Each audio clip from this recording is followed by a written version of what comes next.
what led you to becoming interested in mescaline in particular?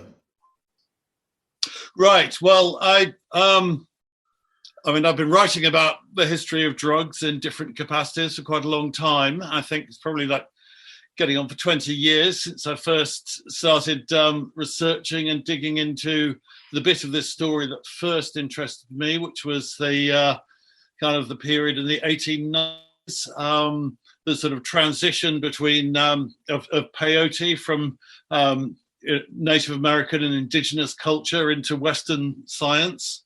And which a fascinating episode, and I think probably still the core of the book.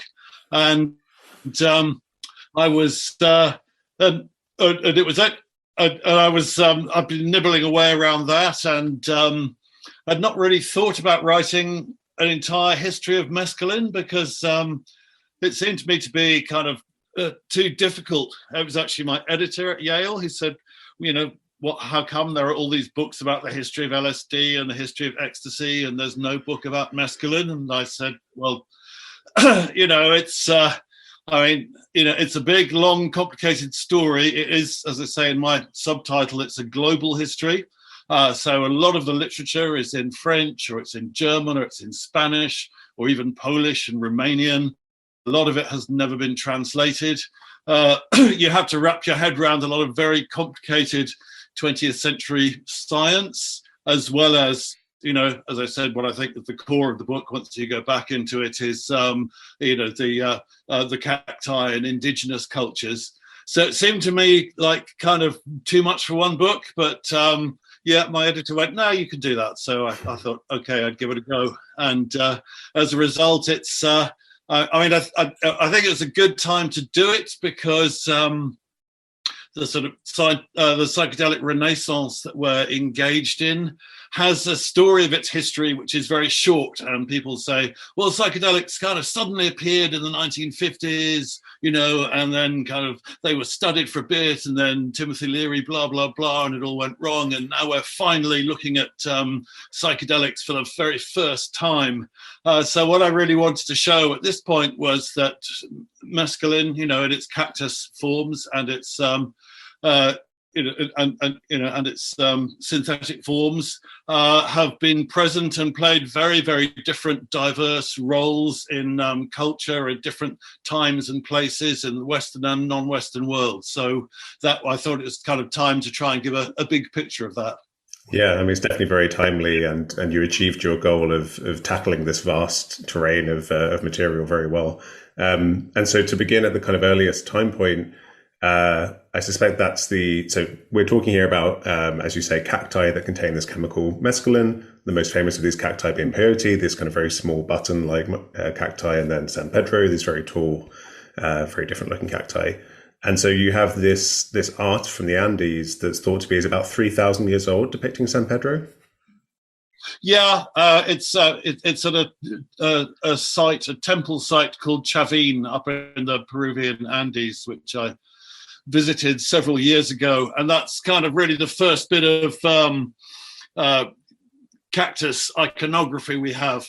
I mean, there are also remains of peyote from around that time and earlier. But I kind of started with Chavin because right in the center of the old pyramid complex, there are these bas reliefs of a lot of figures, particularly figures transforming from felines or jaguars into humans and back again. And one of them is holding what is very obviously a San Pedro, a big stem of Huachuma cactus. And if you go to the site today, there's San Pedro grows everywhere around it. There are huge, great stands of it. It's up on the Altiplano, very windy up there. A lot of people kind of plant it as sort of windbreaks and hedges around the place. So, you're obviously in territory where it's kind of been used in all kinds of ways by the people who live there for a very long time. Right. And you mentioned as well there that it's also called Huachuma, right, in the kind of indigenous language, which is a name people might see today.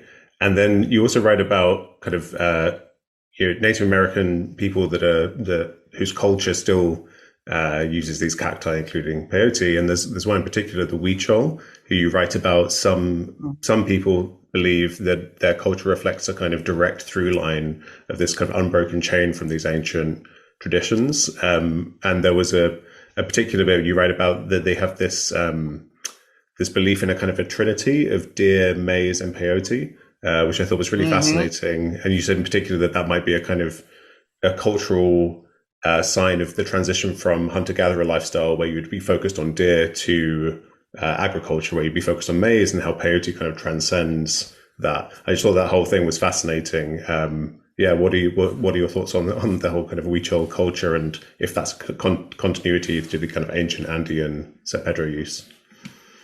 Yeah, that's Barbara Meyerhoff's theory. She was the first person, one of the first people, anthropologists, to embed herself with the Huichol and to go on their famous annual peyote pilgrimage.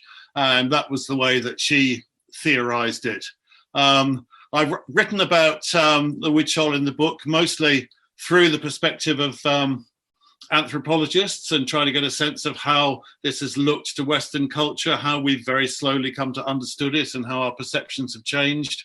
It was with the North American Plains Native American Indians that I actually kind of did my field work. And that's also partly because the Huichol have kind of become, well, I guess the two things that they're really famous for are the peyote and their art, which often has peyote motifs in it. But I think it's kind of, lots of people write about them from the perspective of their peyote use, and they become, the people who give a charter to our modern idea of psychedelic culture. And it seemed to me that to do that too much was really to do violence to their beliefs, which peyote is central and important, but it's only one of many other things, as you mentioned, the deer and the maize, and there's so much else going on in peyote culture, in Huichol culture, that I didn't want to kind of, I really wanted to use that to look at, how we as Westerners have approached this and tried, often failed to understand it. I've spent a bit of time up in north of Mexico in sort of Huichol territory, and I'm fascinated by their culture. It's got this incredible aesthetic beauty to it, and it seems to be. I mean, they were people who, when the Spanish originally arrived, they retreated into the very, very distant, mountain, the canyon country of the Sierra Madre, and kept their culture intact. And that's why they now do this peyote pilgrimage, because they go back to their original peyote before the Spanish. So you're certainly looking at something, which is indigenous and pre-Hispanic. And unlike a lot of the many tribal groups in Mexico, Huichol people tend not to, wear t-shirts and jeans and go out to work. They kind of really live their culture. So you're clearly looking at something that is ancient.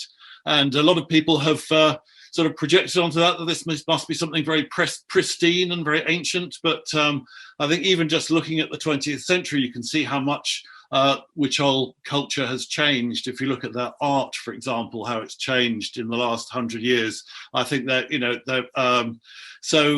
I think it's, I'm reluctant to kind of project too much onto them and go, this is the spirit of indigenous America, because I think they reflect a lot of those themes, but at the same time, they're their own people.